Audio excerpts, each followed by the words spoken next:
Ay, magpalit ka na po ng apelido mo. Ay, sorry. Romualdez pala ang middle name mo.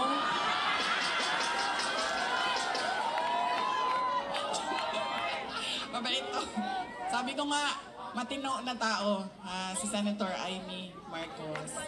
Ready na? Ang AVP? Okay. Thank you. Pwera, mag-pesos per kilo na rice. Ngayon lang, in-implement na panahon ng eleksyon.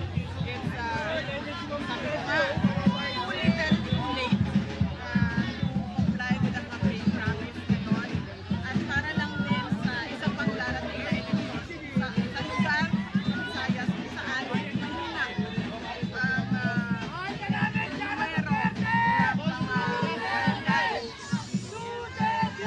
Sinabi nyo na iba yung ugali niya sa kay BBM. Ang elaborate on that. Is your defense po sa ginawa niyong pag-endorse ni Senay?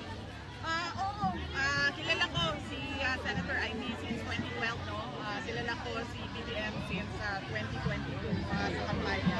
At alam ko kung paano mag-isip at paano magtrabaho si Senator Amy Marcos. Nakita niyo naman yon, totoo yun. Yung meron siyang solusyon lagi, yung Amy solusyon. Hindi niya pinapabayaan ang problema niya, ang problema ng bayan. Hindi niya pinapabayaan ang mga pangako niya. Nagbibigay siya ng solusyon at nag-iisip siya. Ang tanong po sa mga tao, hindi po ba tayo natakot na mag-ugol ulit po sa Marcos? Sabi ko nga, magkaiba. Si Senator Amy Marcos. Ma'am, camera po ma'am. Tulad na lang rin ng example ko na pareho magkaiba din kami ni Panginoon. Iba din si Inday Sara.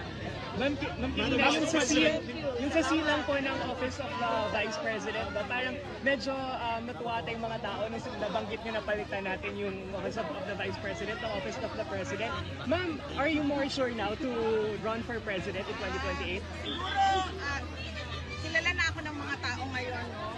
So, dapat siguro mag-distinguish tayo kung ano yung joke at ano yung hindi joke dahil medyo matagal na rin tayo magkasama lahat, matagal na rin ako nakikita ng sambayanan sa national stage.